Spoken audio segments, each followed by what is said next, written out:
said, I didn't, because I don't consider you a real farmer because you're arrogant. Well, Gary got to laughing so hard he was crying.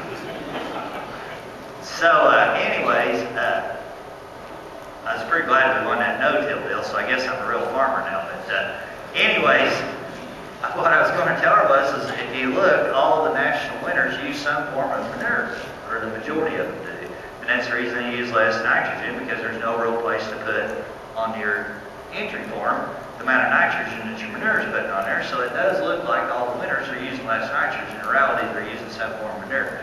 We apply 3 tons of poultry manure on all of our acres, and then we supplement that back with nitrogen.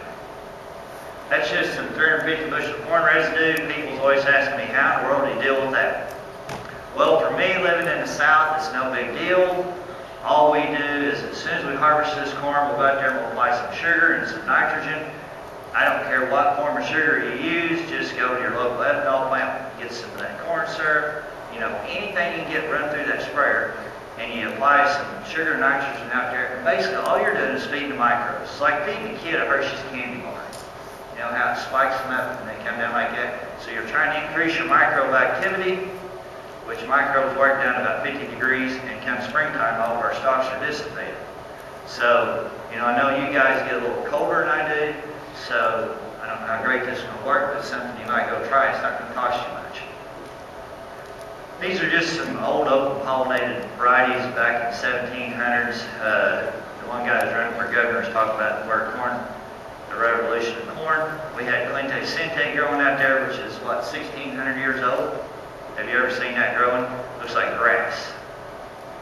Ears coming out of the top. So we do all kinds of crazy experiments.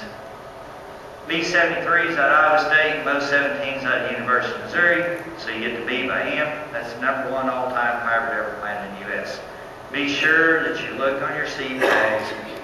Every seed company sold this hybrid. That's how it became the #1 hybrid of all time. Be sure you look on your seed tags and make sure that you're not planting something that somebody else is selling. There's 5 or 6 people selling the same variety. Make sure you're planting different genetics. These are some 93 M61s. They're a 3.6 variety. They've been planted in 6 days. They haven't been up 6 days. They've only been planted in 6 days. The way we're able to achieve that is we use Optimize on every seed, along with insecticide and fungicide. This Optimize costs $3 an acre. It's a no-brainer. We get 3 bushels. One on the right is with the seed treatment, one on the left is no seed treatment.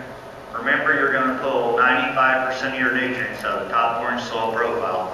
So the more feeder roots you can put there, the more that plant's got the ability to take up the nutrients.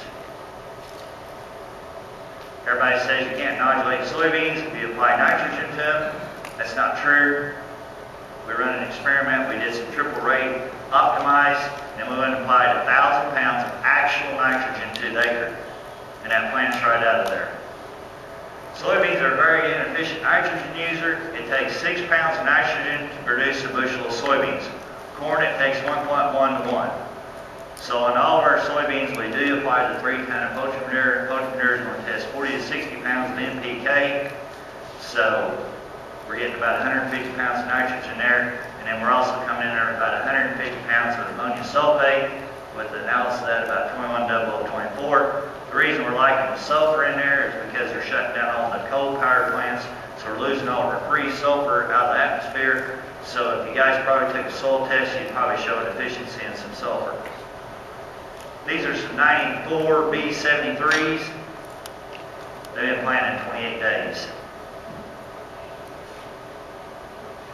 The biggest challenge we have on my farm is our soybeans get too tall. These are 94 Y90s. They're not even blooming yet. So for me to be able to achieve 200 bushels of soybeans, I've got to do 2 things. One, I got to be able to control white mold. I'll talk a little bit about that in a second. And I got to be able to control this height. We're working very diligent on both of these. Very limited success on either one, but one good thing, I got some stuff on some white mold here in a second. But what you definitely don't want to have happen is they do that, because what happens is they get real tall. You get the internodes 6 to 8 inch apart. They go down and they go growing across top of each other.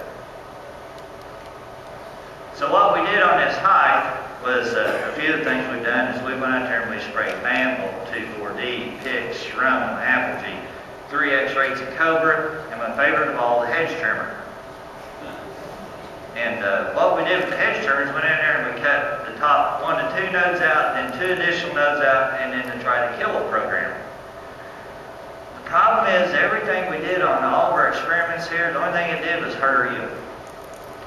So we went kind of back to the drawing board again, and I'll show you where we got this hedge trimmer idea here in a second. But we kind of went back to the drawing board and we're playing with some populations and some planting dates and different things like that, because we do have a vast window we can plant in. This is more what you want to see is a sea of beans. This is that blasted white mold. The best news I've got for you today is DuPont in 2011 is going to release a new fungicide, and this is going to be dear to everybody here in Michigan because I know you guys got a lot of white mold pressure. DuPont's going to release in 2011 a brand new fungicide that's excellent control of white mold. We've had it last year. We're going to have it again this year. It's still an experimental number, crop is struck, but in 2011 it looks like we may have the white mold problem solved. So we tried a little bit of everything else and really haven't had much success until this has come along. If we can do that, this is what we're really trying to achieve, is these 2-inch internodes with the heavy potting. Always try to pick a variety that has the ability to put a big cluster in the top, because you're pulling about 80% of your yield out of that top 10-inch soybean plant. And each trifolia feeds that set of pods. So the more that plant has the ability to put that big clusters up there, it's got those leaves out there, that foliage taking in those photosynthesis, feeding that set of pods. That's what we really, really like to see. This out of our 154 bushel beans, we had to defoliate these about a week after this picture was taken. And we went in there and combined them. They would have never died because we kept them alive and growing. And our seed size on these is less than 2,000 seeds per pound. This is where we got our hedge trimmer idea. At the second trifolia, we went in there and cut the top out of it with some scissors. We do a few plants like this every year to see what happens right out in the middle of the competition. And if we could duplicate that about 235,000 times, we could break the world record in corn using soybeans. So I guess we got a ways to go. My soybeans in my contest fields blooms about 1,440 bushels an acre. So I'm still just about 10% of my yield potential. If he's going to take wild stab in the dark, which one do you think I'm foliar fed? Well, my foliar feed program is a little different than you're thinking. What we do is when we spray a Roundup,